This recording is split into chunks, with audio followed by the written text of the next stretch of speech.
Bueno, estamos en pleno debate en este tema y con el objetivo de aportar a esta discusión ciudadana por la despenalización del cultivo de marihuana con fines medicinales, también recreacionales. La Sociedad de Psiquiatría y Neurología de la Infancia y la Adolescencia publicó el libro Marihuana, Consensos y Evidencias sobre su impacto en la salud. Aquí está el libro.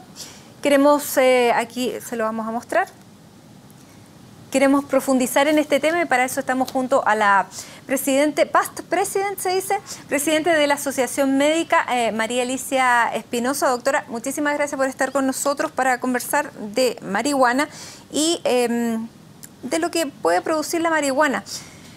Doctora, estamos partiendo de la base de legalizar la marihuana desde una base, una premisa que no sé si es válida o no. ¿Es inocua la marihuana? En ningún caso es inocua.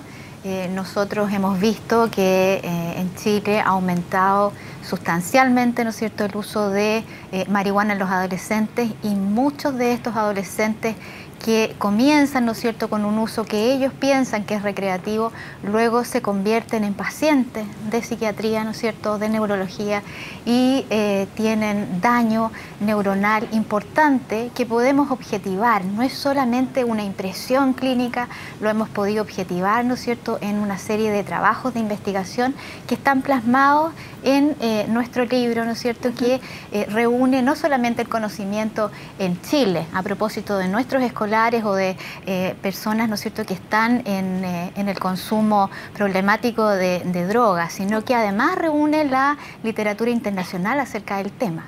Porque sobre todo en nuestro país, a nivel de continente, es uno de los países que más consumen marihuana los adolescentes. Ahí tenemos el dato entre los 13 y los 17 años.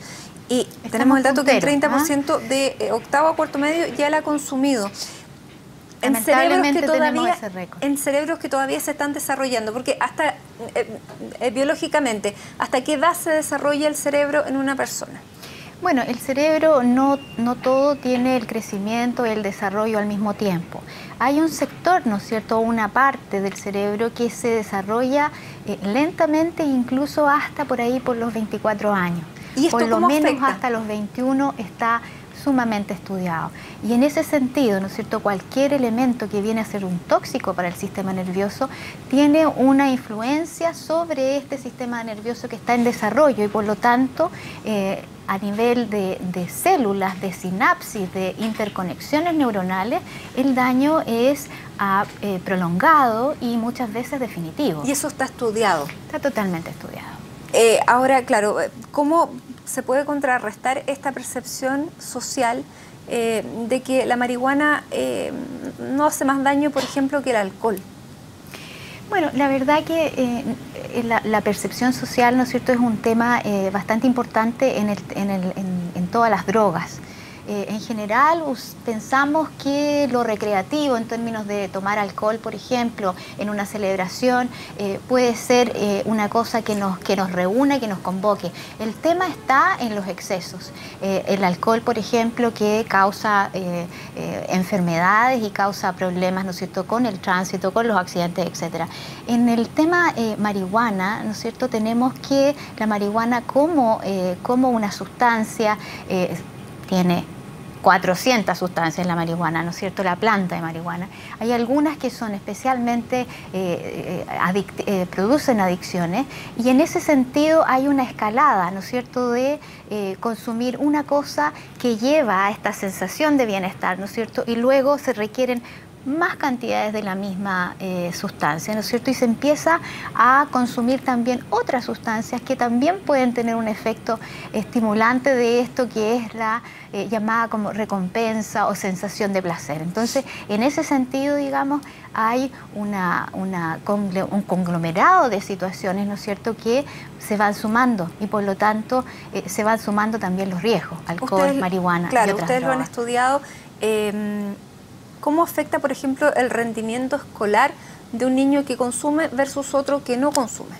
Bueno, está muy estudiado eso. La verdad que el chico que consume va un consumo reiterado, ¿no es cierto?, y prolongado en el tiempo, va afectando sus funciones ejecutivas. ¿Cuáles son las funciones ejecutivas?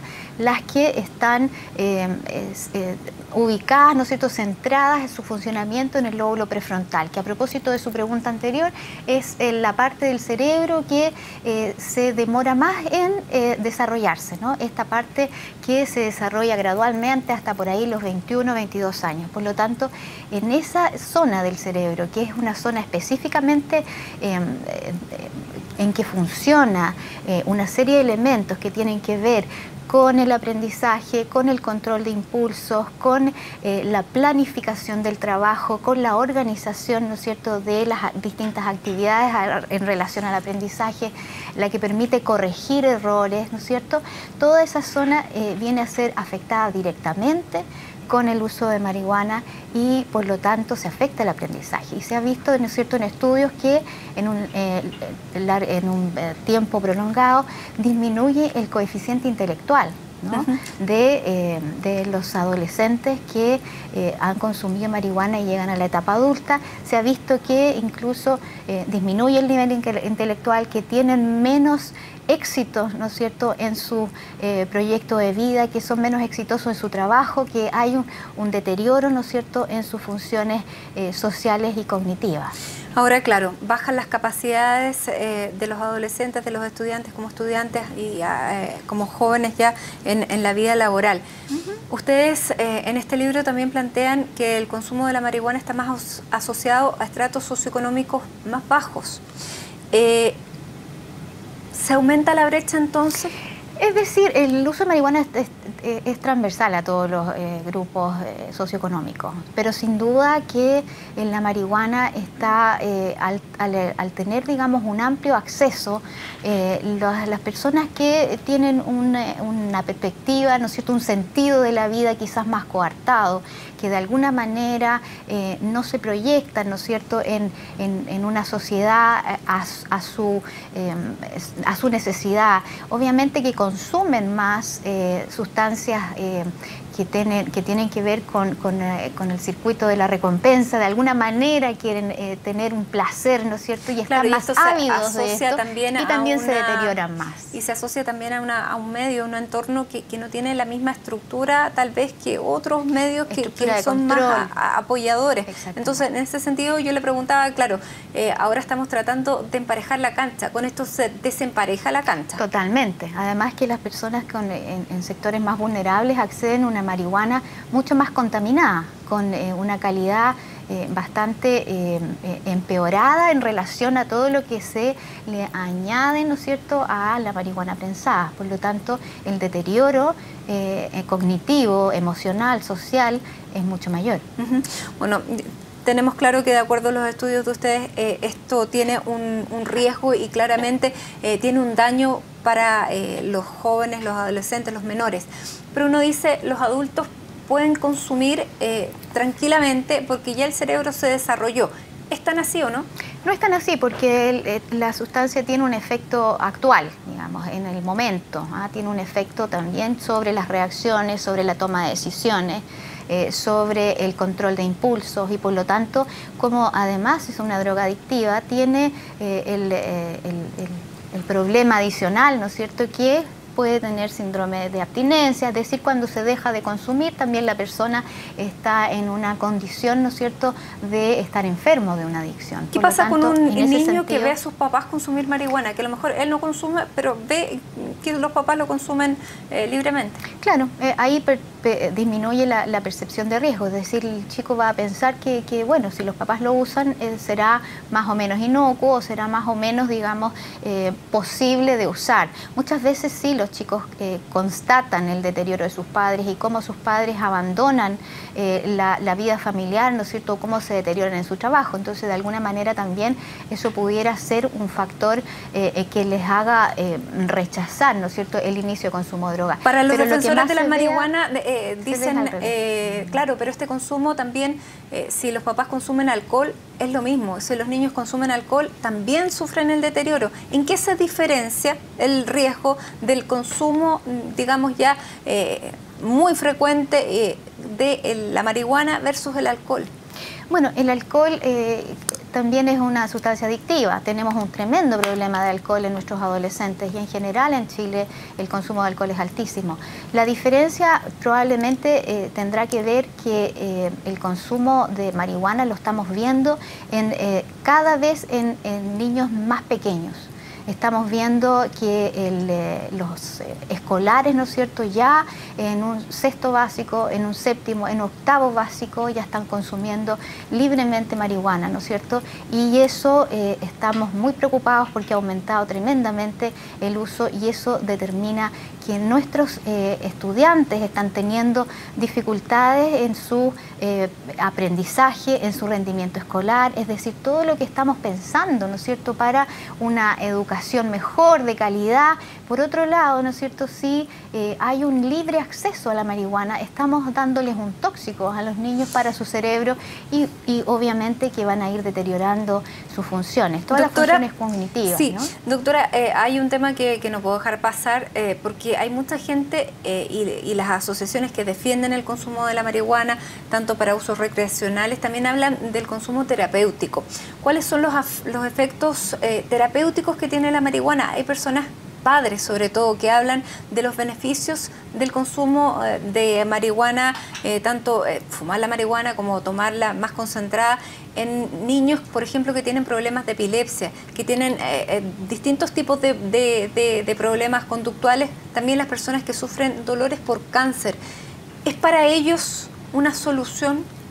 La verdad que es muy interesante su pregunta porque nosotros como sociedades científicas, ¿no es cierto?, a partir de este libro hemos reunido 6 sociedades científicas, por lo menos 3 universidades, 4 universidades, ¿no es cierto?, Instituto de Medicina, es decir, una serie de personas que congregan el saber y nuestra posición en relación al libro es que no es que estemos en contra de la marihuana por sí misma, sino que queremos que se pueda conocer, ¿no es cierto?, el efecto positivo que pudiera tener en un largo plazo, si consideramos que hay algunas sustancias de la marihuana, ¿no es cierto?, como el cannabidiol, ¿no es cierto?, que pueden tener un efecto positivo sobre la salud.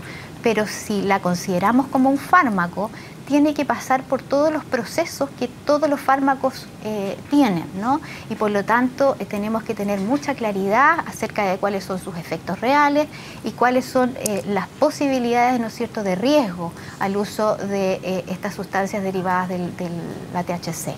Y por lo tanto, en ese sentido tenemos que tener muy claro cuáles pueden ser su rango de seguridad y de efectividad, ¿no? Y por lo tanto existe una posibilidad de que haya un uso terapéutico, por ejemplo en epilepsia, en un síndrome específico que es el síndrome de Dravet, ¿no es cierto? Se ha visto que hay algún beneficio en los niños, pero también en otros casos, también en estudios de epilepsia, se ha visto que aumentan las crisis convulsivas, ¿no es cierto?, con el uso de estos preparados artesanales, ¿no?, de marihuana, que se han visto intoxicaciones por estas sustancias artesanales, ¿no es cierto?, incluso la muerte. Por lo tanto, nuestro deber científico es poder alertar, ¿no es cierto?, a la población, a la gente común que se está formando una opinión acerca de esto, que sepan que la marihuana es una planta, sin duda, y que uno pudiera tener la impresión de que es algo natural, como las cosas de la naturaleza y todo lo orgánico uno lo asimila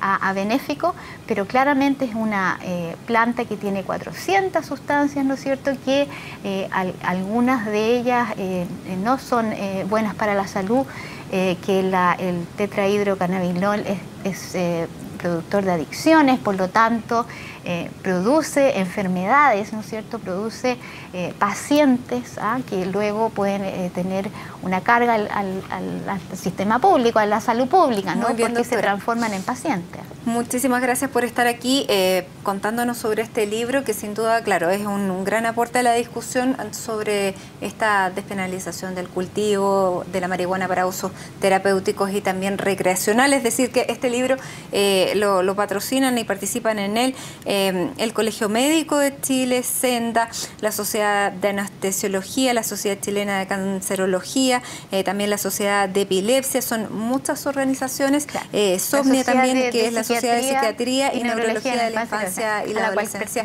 a la cual pertenece la doctora. Así que es muy interesante las conclusiones científicas que aportan entonces al debate sobre la marihuana. Lo más importante, Matilde, es que está en un lenguaje bastante accesible, lo pueden acceder, ¿no es cierto?, personas comunes, los padres, apoderados de colegios, ¿no es cierto?, probablemente personas que están interesados en conocer del tema, y por lo tanto no es un libro específicamente para médicos o para el mundo científico, es para todos. Así Perfecto. que a conocerlo. Muchísimas gracias.